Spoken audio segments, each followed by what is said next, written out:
마태복음 22장 1절에서부터 14절까지의 말씀을 한 절씩 교독하시겠습니다. 마태복음 22장 1절부터 14절까지입니다.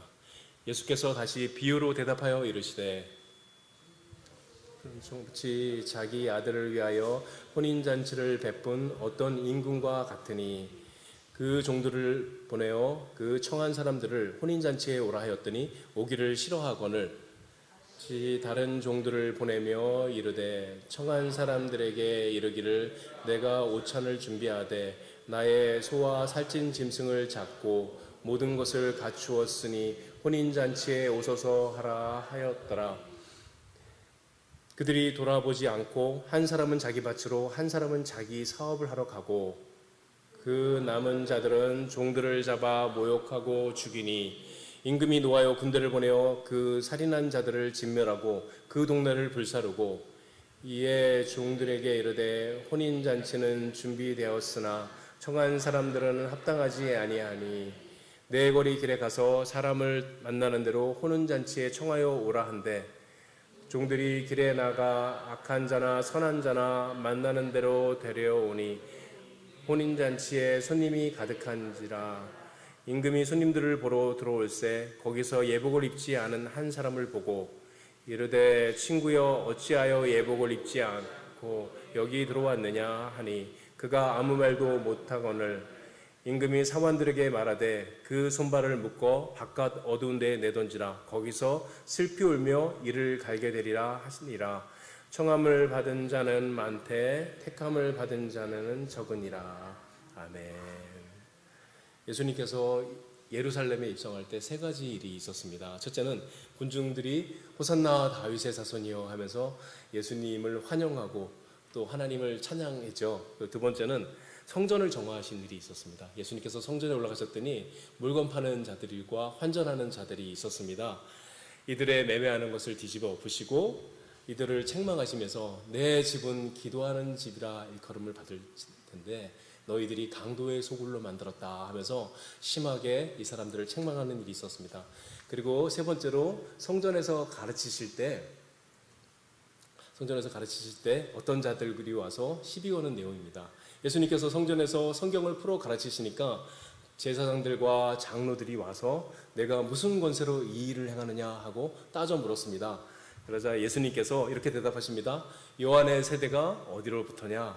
하늘로부터냐? 사람으로부터냐? 하고 되물으셨습니다. 이 말을 듣고 이 사람들이 변변히 대답을 못하고 가만히 있었죠. 그리고 이들에게 세 가지 비유를 들어서 말씀합니다. 오늘은 그 중에서 세 번째 비유의 내용입니다.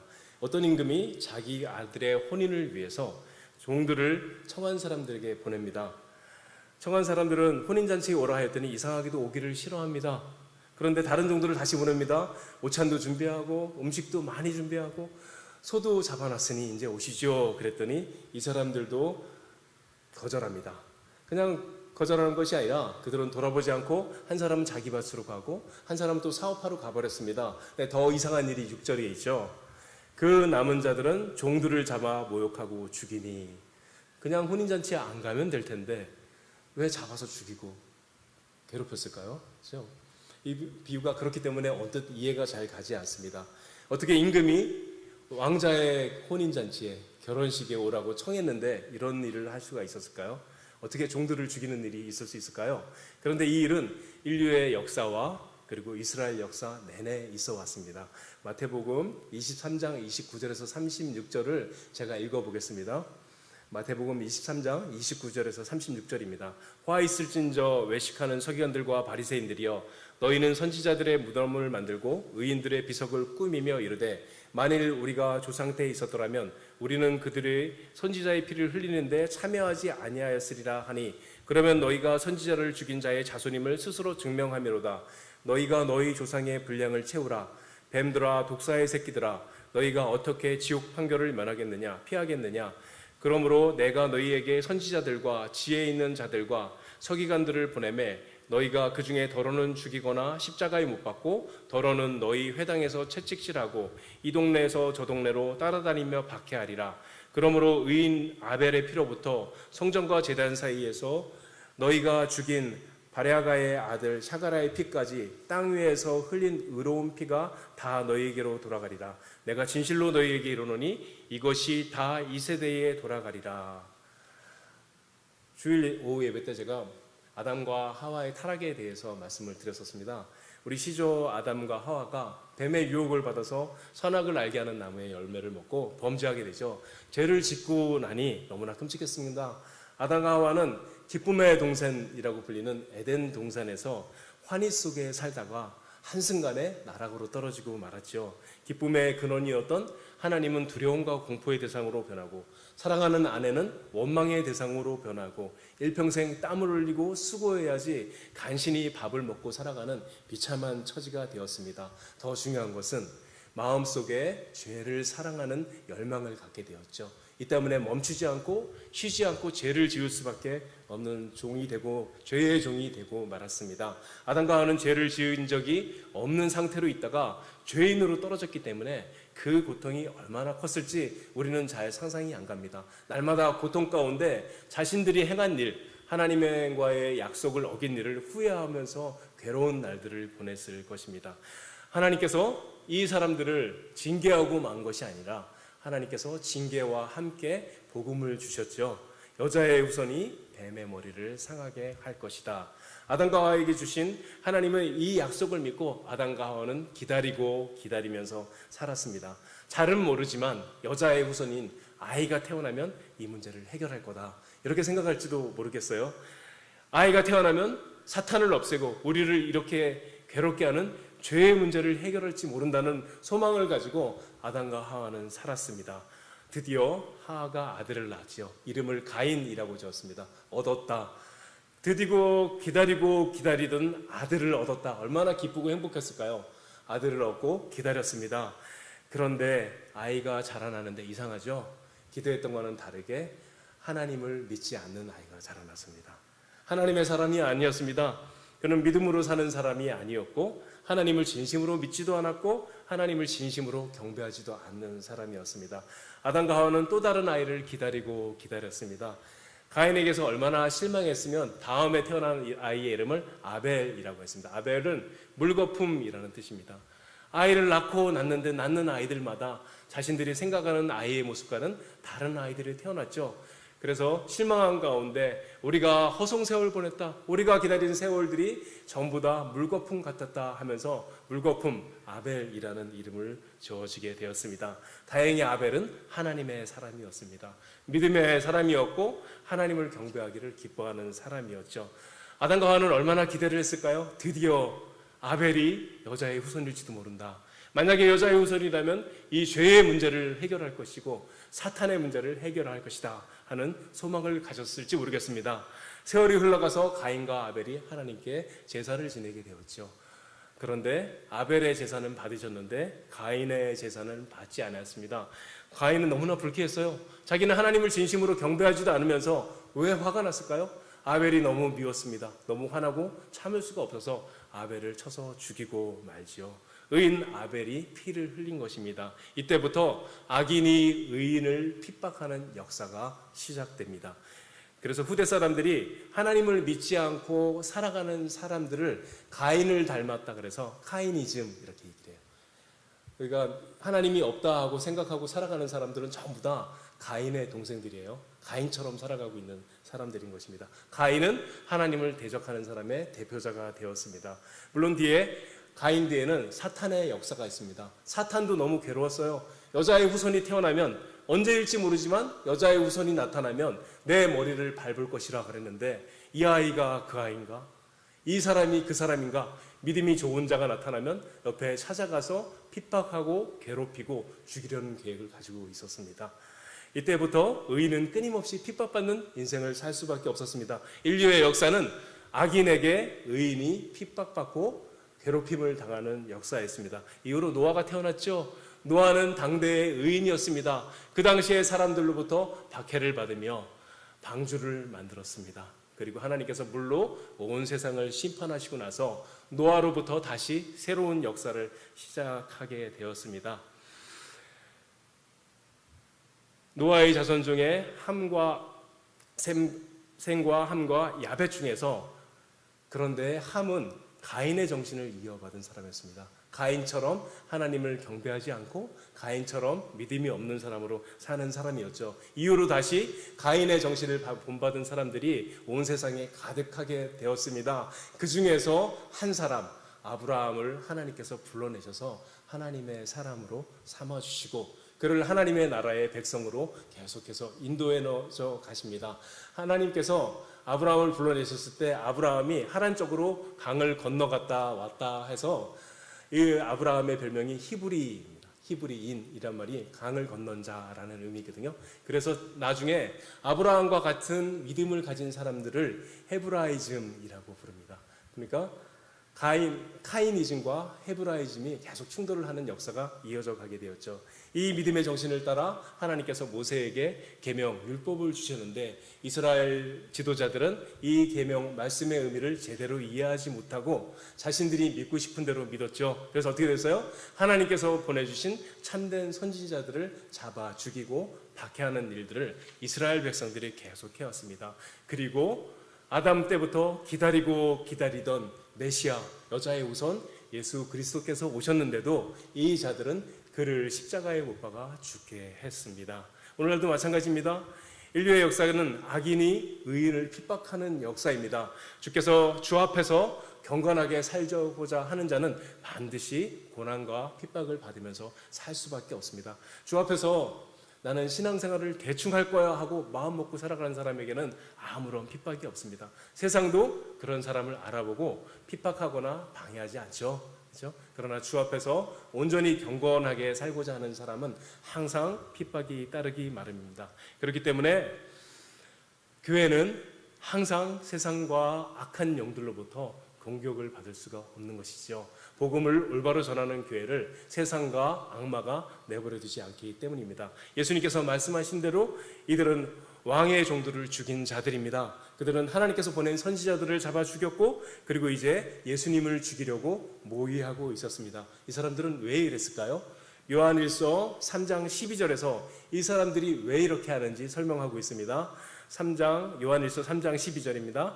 가인같이 하지 말자. 그는 악한 자에게 속하여 그 아우를 죽였으니 어떤 이유로 죽였느냐? 자기의 행위는 악하고 그 아우의 행위는 의로움이라.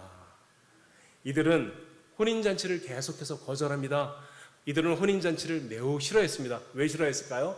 혼인잔치는 의로우신 하나님께서 의로운 사람들을 모으는 잔치였기 때문입니다. 혼인잔치는 하나님의 나라로의 초대입니다. 하나님께서 이 세상의 모든 사람들을 누구든지 오라고 초대하십니다. 살아계신 하나님을 알고 그 나라에서 그분과 사귀면서 살아가는 것이 진짜 사람의 삶이고 진짜 인생입니다. 이 진짜 인생으로 초대하는 초대이기 때문에 하나님의 부르심, 복음으로의 초청은 가장 복된 초청이고 하나님과 사귐으로의 초대는 가장 영광스러운 초청입니다. 우리들도 마찬가지죠. 지금도 날마다 하나님께서 믿지 않는 자들을 부르실 뿐만 아니라 우리들을 부르십니다. 우리를 불러서 내가 나와 사귀자, 나와 교제하자 하고 부르시고 계시죠. 기독교 신앙의 요체는 바로 이것입니다. 이것이 나타나야 합니다. 오늘 내가 하나님과 사귀고 교제하는 생활이 있느냐 없느냐가 기독교 생활, 기독교 신앙의 핵심인 것입니다.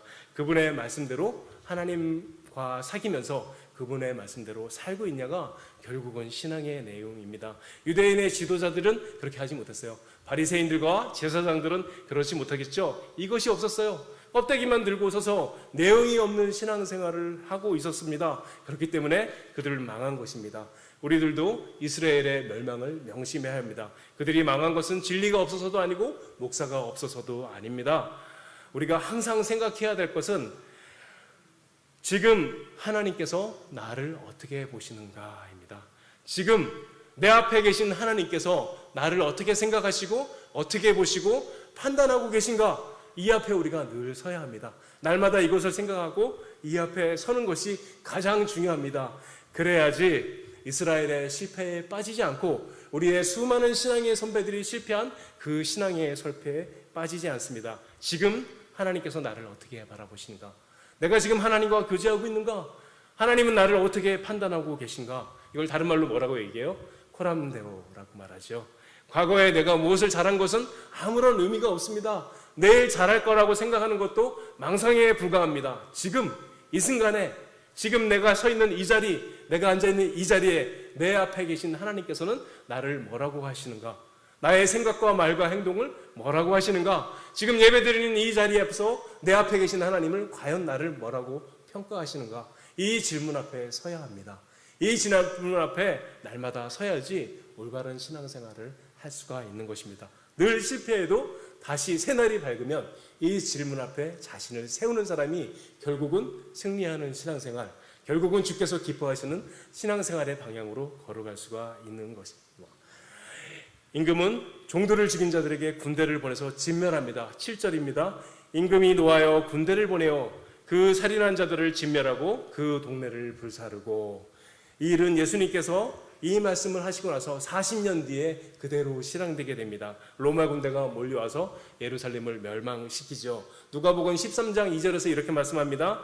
내가 이 큰 건물들을 보느냐? 돌 하나도 돌 위에 남지 않고 다 무너뜨려지리라. 어떻게 건물이 무너졌는데 돌 위에 돌 하나도 남지 않을까요? 궁금해했었는데 요세푸스라는 그 역사가가 있습니다. 이분이 쓴 책이 보니까 예루살렘 성전이 불탔으니까 거기에 있던 수많은 금들이 녹아내려서요. 노력하는 자들이 와서 녹아내린 금을 찾기 위해서 돌을 다 파헤친 거죠.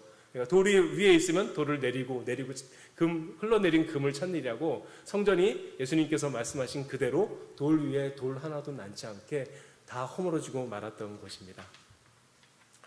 이제 임금은 길에 나가서 만나는 사람을 아무나 청해오라고 명령합니다. 만나는 대로 아무나 데리고 오라. 혼인잔치에 손님이 가득하게 됩니다. 왕의 잔치에 온 사람들을 보려고 들어와서 임금이 보니까 한 사람이 예복을 입지 않고 앉아 있습니다. 11절과 11절을 읽겠습니다. 임금이 손님들을 보러 들어올세 거기서 예복을 입지 않은 한 사람을 보고 이르되 친구여 어찌하여 예복을 입지 않고 여기 들어왔느냐 하니 그가 아무 말도 못하거늘. 왕가의 혼인잔치에 임금 앞에 서려면 예복을 입어야죠. 거기에 합당한 옷을 입는 것이 너무나 당연합니다. 우리나라뿐만 아니라 어느 나라나 이거는 마찬가지죠. 만일 예복이 없으면 왕국에서 빌려서 입게 되어 있습니다. 그렇죠? 이 비유에서도 마찬가지입니다. 길거리에 나가서 아무나 데리고 오는데 이 사람들이 예복을 입고 있을 리가 없잖아요. 어떻게 됐을까요? 예복을 입으라고 아마 빌려줬을 텐데 이 사람은 그것을 입고 있지 않았던 것입니다. 그러자 그에게 무서운 형벌을 내리십니다. 13절 임금이 사환들에게 말하되 그 손발을 묶어 바깥 어두운 데 내던지라 거기서 슬피 울며 이를 갈게 되리라. 그리고 14절에서 이렇게 말씀합니다. 청함을 받은 자는 많되 택함을 입은 자는 적으니라. 이 비유가 얘기하고 있는 것은 두 가지입니다. 첫 번째, 복음으로 초청받은 사람은 많이 있으나 실제로 믿는 사람은 적습니다. 그렇죠? 하나님께서 이 세상 모든 피조물을 사랑하십니다. 하나님께서 이 세상 모든 사람을 사랑하시고 하나님께서 이 세상에 존재하는 모든 것들을 선하게 대하십니다. 하나님은 사랑이시기 때문에 하나님의 성품은 사랑이시기 때문에 모든 피조물에게 선을 행하시고 사랑을 베푸십니다. 심지어는 누구에게 베풀어요? 공중에 나는 새가 배가 고프다고 울면 그 새에게 먹을 것을 주시죠.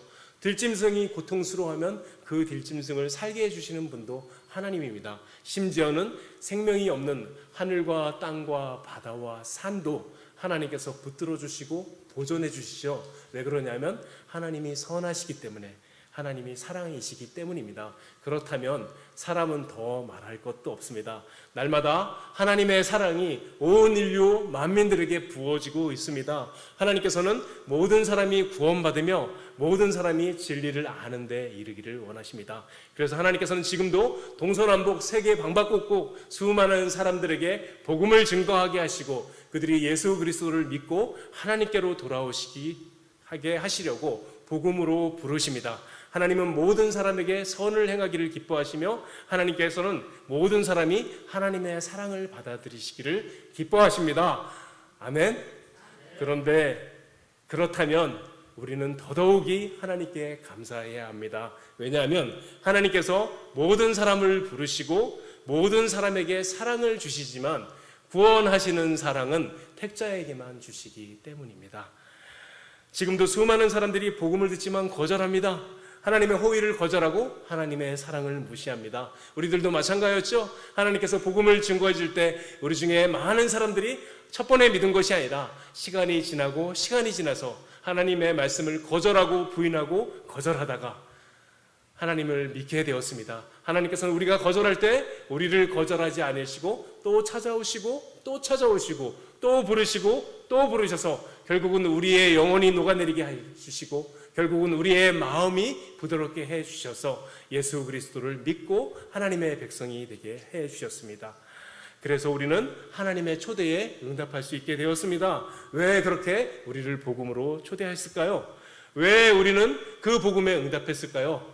왜 다른 사람들은 믿지 않는데 우리는 예수 그리스도를 믿게 되었을까요? 우리가 잘나서가 아닙니다. 우리가 똑똑해서가 아닙니다. 하나님께서 우리들에게 더 특별한 사랑을 베풀어 주셨기 때문입니다. 하나님께서 이 세상에 있는 모든 사람을 사랑하시지만 우리들에게 더 특별한 사랑을 주셨습니다. 청함을 받은 사람은 많되 택함을 받은 이는 적으니라. 하나님께서 우리를 택하시고 우리를 더 사랑해 주신 것입니다. 둘째로 하나님의 나라에 들어갈 때 하나님의 나라에 들어갈 때 예복은 예수 그리스도의 의로움입니다. 임금이 와서 보니까 예복을 입지 않은 사람이 있었습니다. 임금이 말합니다. 이르되 친구여 어찌하여 예복을 입지 않고 여기 들어왔느냐 하니 그가 아무 말도 못하거늘 임금이 사완하게 말하되 그 손발을 묶어 바깥 어두운 데 내던지라. 거기서 슬피 울며 이를 갈게 되리라. 여기서 예복은 바로 의로움입니다. 의가 없는 자는 하나님의 나라에 들어갈 수가 없습니다. 마지막 날에 최후 심판대 앞에 설 때 모든 사람이 다 설 터인데 의가 없는 자는 거기서 쫓겨나게 됩니다. 의가 없는 자는 결국 하나님의 나라를 유업으로 받지 못하고 어린 양 혼인잔치에 참석할 수가 없게 됩니다. 어디서 이 예복을 구할 수 있을까요? 골로새서 1장 13절에 보면 이렇게 말씀합니다. 우리를 흑암의 권세에서 건져내어 사랑하시는 아들의 나라로 옮기셨습니다. 그렇죠? 하나님께서 흑암의 권세에 속해 있던 우리들을 아들의 나라, 사랑하시는 하나님의 나라로 옮겨주셨습니다. 하나님께서 흑암의 권세에서 우리를 옮겨주실 때 그냥 옮기신 것이 아니라 아들 예수 그리스도의 피를 바르고 예수 그리스도의 순종을 통하여 얻은 의로움을 우리에게 예복으로 입혀주셨습니다. 사랑하는 여러분, 이 사실을 믿으시기 바랍니다. 예수님을 믿는 모든 사람들에게는 예수 그리스도께서 주신 의가 있습니다. 이 의가 바로 예복입니다. 하나님 앞에 설 예복이 있습니다. 그렇기 때문에 우리는 언제든지 당당하게 하나님 앞에 나아갈 수 있습니다. 우리는 더 이상 죄인이 아니고 예복을 입은 의인들입니다. 우리는 죄인이었으나 용서받은 죄인이요 의로운 자들이 되었습니다. 예수님을 믿는 성도 여러분, 이제 하나님 앞에 언제든지 담대히 나가시기 바랍니다. 어떤 죄가 있을지라도 입술을 열어 기도 한마디 할 수 없을 때라도 하나님이 살아계신 것이 의심스러울지라도 이 예복이 우리에게 있는 줄 알고 하나님 앞에 내가 이제는 의로운 자인 줄 알고 이 의로움을 의지해서 하나님 앞으로 담대히 나가시기 바랍니다. 그 사람을 하나님께서는 거절하지 아니하시고 언제까지나 받아주십니다. 왜냐하면 이 예복은 영원한 의이기 때문입니다. 이 의로움은 사라지지 않고 잃어버리지도 않고 영원토록 우리와 함께 있을 것입니다. 이 사실을 믿으시기 바랍니다. 아멘. 기도하겠습니다. 하나님 아버지 은혜에 감사합니다. 우리가 아직 죄인 되었을 때 지옥도 모르고 천국도 모르고 하나님이 살아계시다는 것도 알지 모르면서 살아갈 때 복음으로 우리를 불러주시고 아들의 피로 구원해 주셨습니다. 이 영광스러운 부르심으로 불러주셨으니 구원의 은혜가 얼마나 큰지, 하나님의 부르심이 얼마나 귀하고 복된지 늘 이에 감격하며 살아가는 종들이 되게 하여 주시옵소서. 잠시 있다가 사라질 세상 것들의 마음을 빼앗겨 살지 않게 하여 주시고 하나님과 사귀고 하나님의 은혜 가운데 살아가는 복된 인생을 소원하게 하여 주옵시고 그렇게 살아가는 종들이 될 수 있도록 축복하여 주시옵소서. 예수님의 이름으로 기도드립니다. 아멘.